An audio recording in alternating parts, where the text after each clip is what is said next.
Welcome back, everyone, to the Deep Dive. You ready to go deep on a pretty intense congressional hearing? Oh, I'm strapped in and ready. Should be interesting, to say the least. This one's about the 2012 Benghazi attack, which I'm sure most of you remember became a huge political controversy. Yeah, investigations and accusations flying from all sides. It got pretty messy. Definitely. Republicans were really critical of how the Obama administration, and especially Hillary Clinton, who was Secretary of State at the time, handled the whole situation. Right. And it dragged on for years, didn't it? For sure. But for today's deep dive, we're not going to get into all the ins and outs of the attack itself. We're doing something a bit different. Sounds intriguing. What are we focusing on then? We're going to kind of dissect the political discourse around Benghazi. Like, how did politicians use this event? What were their tactics? So we're analyzing the rhetoric and the political maneuvering that went on behind the scenes. Exactly. We're going to listen to an exchange from this one hearing and kind of break down the arguments, the strategies, and the tension that was just boiling under the surface. Almost like a master class in political strategy, huh? You got it. So before we dive in, let's set the stage a little bit. Okay, walk me through it. This hearing was part of a House Select Committee investigation into the Benghazi attack. Right, right. And we're zeroing in on this exchange between the committee chairman, Trey Gowdy, and a Democratic member of the committee, Elijah Cummings. It gets pretty heated, to say the least. I bet. Those hearings were known for their dramatic moments. Oh, yeah. Right from the first word, it's intense, and it really shows the partisan divide and how emotionally charged this whole issue was. But before we get into the analysis, let's just listen to this first clip. It starts with Congressman Cummings interrupting Chairman Gowdy almost immediately, demanding that he yield the floor. Okay, I'm ready. Let's hear it. All right, here it is. Wow. Okay, that was, that's something else. Yeah. Talk about setting the tone, huh? What jumps out at you right away? What kind of impact do you think this strong start has on the listener? Well, Congressman Cummings is not mincing words, that's for sure. I mean, he's challenging the chairman's authority from the get-go. You can tell that he's deeply skeptical, maybe even sees this whole committee as a political attack. And how a listener reacts to that, whether they think it's justified or just too aggressive, probably depends on their existing views on the issue. Yeah, for sure. It makes you think, right, is this kind of fiery confrontation actually effective in making a point? Or does it just alienate people who haven't already picked a side? That's the big question, isn't it? Does a forceful approach win people over, or is a more calm and collected approach better? Definitely something to think about. Yeah. And it really doesn't let up from there. Cummings doesn't stop at just interrupting. He goes on to actually accuse Gowdy of making false statements. Oh, wow, really laying it on thick. And he claims Gowdy is using this Benghazi committee to try to hurt Hillary Clinton's chances in the presidential race. He's really going for it. What do you think about this tactic of going after someone's motivations instead of, like, sticking to the facts of the case? Well, it's definitely a bold move. By saying Gowdy has a political agenda, Cummings is trying to say he's not credible and make people question the whole investigation. It's pretty classic when things get this political shift, the focus from the issue to the other person's supposed biases. So it's not really about what happened in Benghazi anymore. It's about who's trying to score political points. Yeah, that's the idea. Cummings is playing to the idea of fairness, implying that what we're seeing isn't a real search for the truth, but a partisan attack. Okay, so things are heating up. And now we get to this guy, Sidney Blumenthal. Oh, yeah, I remember her. Wasn't he close to Hillary Clinton? Exactly. He was one of her close advisors, and he sent her tons of emails about the situation in Libya, including stuff about the Benghazi attack. So naturally the committee would be interested in what he had to say. Yep. And as you might guess, it gets even more interesting. Let's hear Gowdy in this next clip. He insists that what's in Blumenthal's emails is super relevant, specifically because they were sent to Hillary Clinton. He even goes so far as to say it doesn't matter how they were sent, like Morse code, carrier pigeon, smoke signals.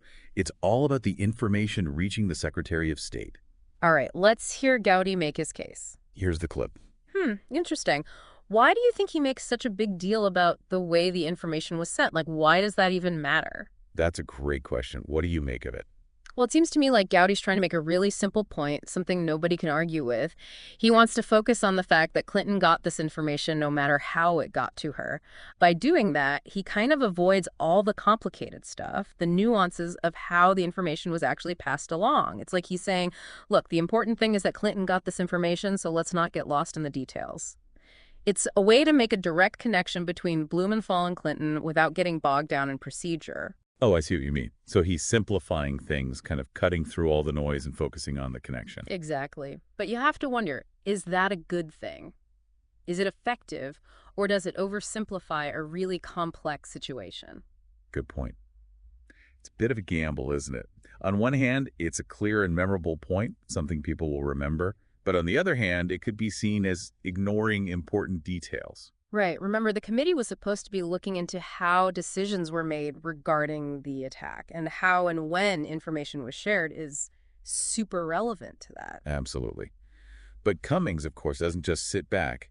He counters Gowdy by calling for the committee to release the full transcript of Blumenthal's testimony. Ah, so he's fighting back. Interesting tactic. And he keeps saying transparency and the whole truth, almost like he's playing into those accusations that the committee is trying to hide something.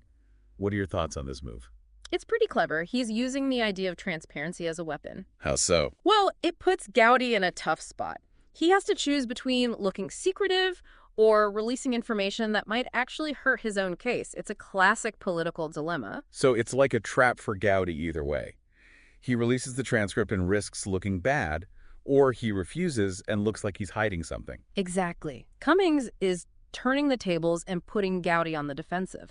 It becomes this question of who's really committed to being open and honest and who's trying to control what people hear. Wow, this is getting pretty intense. And it doesn't stop there. The fight over transparency isn't just about any transcript. It's about which transcripts get released.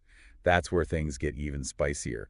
We'll pick up there when we continue this deep talk in the next part. It's like they're both trying to outmaneuver each other. Every word is a calculated move. And Cummings is really good at exposing Gowdy's weaknesses. Like in this next clip, he points out that Gowdy only wants to release transcripts that are connected to Clinton's allies, specifically Blumenthal and Cheryl Mills, who also testified before the committee. Oh, right, Mills. Yeah, she was another close advisor to Clinton. Exactly. So listen to how Cummings frames this. Okay, lay it on me. Here's the clip. So Cummings is basically saying that Gowdy is cherry-picking evidence to fit his own story. Do you think that's a fair assessment? And how does this change the whole dynamic of the hearing? What do you think? It's a pretty bold accusation. It is, and it's a smart move. By zeroing in on these specific transcripts from people close to Clinton, Cummings shifts the focus away from what's actually in the transcripts to why Gowdy wants them released. Yeah, he's making people question the whole investigation itself. Exactly. It's like he's saying, is Gowdy really trying to uncover the truth, or is he just trying to make Clinton look bad? So it's not about what Blumenthal or Mills actually said anymore. It's about why Gowdy's so fixated on them. Exactly. Cummings is trying to plant the seed of doubt in the listener's mind, making them wonder if this is all just a politically motivated attack on Clinton. And Gowdy can't just ignore that, can he? He has to defend his choices, especially in such a public setting. Yeah. If he wants to seem credible, he has to explain why these particular transcripts are so important to his investigation. And of course he does. He says over and over again that these aren't just Blumenthal's emails, they're Clinton's emails. He argues that they give us insight into how she was thinking and what decisions she was making. So he's trying to shift the attention back to Clinton, and maybe even make her look responsible for what happened in Benghazi. Right, but does that really address the whole issue of selective transparency, even if what's in the emails is relevant? The fact that he's singling out Clinton's people looks suspicious. It all comes down to whether you trust Gowdy's motives. So it becomes this question of, is he genuinely looking for the truth, or is he using this investigation to push a political agenda? You hit the nail on the head. It all boils down to interpretation and personal biases. Okay, let's skip ahead to the end of this excerpt. Gowdy does something interesting here. He stumps focusing on Clinton and starts talking about the White House's role in what happened after Benghazi. He talks about these heroic witnesses who were supposedly blamed unfairly by the Obama administration. He even brings up other controversies like Fast and Furious and the IRS targeting scandal. It feels like he's completely reframing the issue. He is. He's broadening the conversation. It's not just about Benghazi anymore. Now it's about this bigger picture of the government supposedly doing shady things. Right. Let's actually listen to a clip of Gowdy making this argument. Okay, let's hear it. Here's the clip. Wow, strong words. So he's playing on this idea of injustice, right? He's saying these witnesses are victims of a government cover-up. And he's implying that this is all part of a bigger pattern of corruption and abuse of power by the Obama administration. Exactly. He's tapping into this deep distrust of government that a lot of people feel. By bringing up all these other scandals, he's painting this picture of systemic wrongdoing. Benghazi is just one piece of the puzzle. It's a powerful way to frame it, especially for people who already believe that the government can't be trusted. So it's not about the specifics of Benghazi anymore. It's about this bigger idea of the government overstepping its boundaries and not being held accountable. Exactly. And that message can really resonate with certain groups of people, especially those who feel like the political system has failed them. This has been a wild ride. We've heard heated arguments, accusations of political motivations, and this constant back and forth over transparency. It's a lot to process. As we head into the final part of our deep dive, what do you think are the most important things our listeners should take away from all of this? What can we learn from this hearing that can help us understand how politics really works? Well, I think the first thing to remember is just how emotionally charged these hearings can be. It's easy to get caught up in all the drama and lose sight of what's actually being said. Right, we can't just let our emotions take over. We have to step back and really analyze what's being argued, the tactics being used, and what everyone's trying to accomplish. It's like trying to see the forest for the trees. Exactly, and that's where critical thinking comes in. Don't just accept everything you hear. Think about what assumptions are being made. Are there any holes in their logic? Who benefits from this particular spin on the story? Yeah, it's all about asking those questions. And we saw that so clearly in this hearing. Both Cummings and Gowdy were great speakers, but they were also playing to their audiences, using language and rhetoric to get their points across. For sure. They both had an agenda. It makes you wonder, is there ever a truly unbiased account of these kinds of events? It's a good question. And one that we should always be asking ourselves when we're trying to make sense of these complex political situations. So what else should our listeners be looking out for? Any tips for spotting those hidden agendas? One thing that's always a red flag for me is selective transparency. We talked about it before, but it's such a common tactic. Both sides always accuse each other of hiding information or cherry-picking evidence to support their own conclusions. But it can be really hard to figure out who's actually being honest and who's twisting the facts. Yeah, it's a tricky one. So how can our listeners try to sort through all that noise? How can they get closer to the truth? Well, one thing you can do is look for independent sources. Are there multiple sources backing up the claims? Or is it just one person's word against another? Right, like don't just rely on one news outlet or website for your information. Check multiple sources and try to get a more complete picture. Exactly. And be careful about where you're getting your information from. Is the source known for being unbiased? Or do they have a particular slant? It's so easy to get trapped in those echo chambers where you only hear what you want to hear. It happens to all of us. But if we really want to understand these issues, we have to be willing to listen to different perspectives, even the ones that make us uncomfortable. It's about constantly questioning what we see and hear and being open to the possibility that we might be wrong. Couldn't have said it better myself. That's really what it all comes down to. Well, this deep dive into the Benghazi hearing has been pretty revealing. It just shows how political discourse isn't always about finding the truth. Right.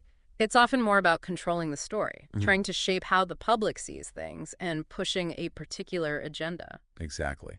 So as our listeners navigate the crazy world of politics, remember the lessons we've talked about today.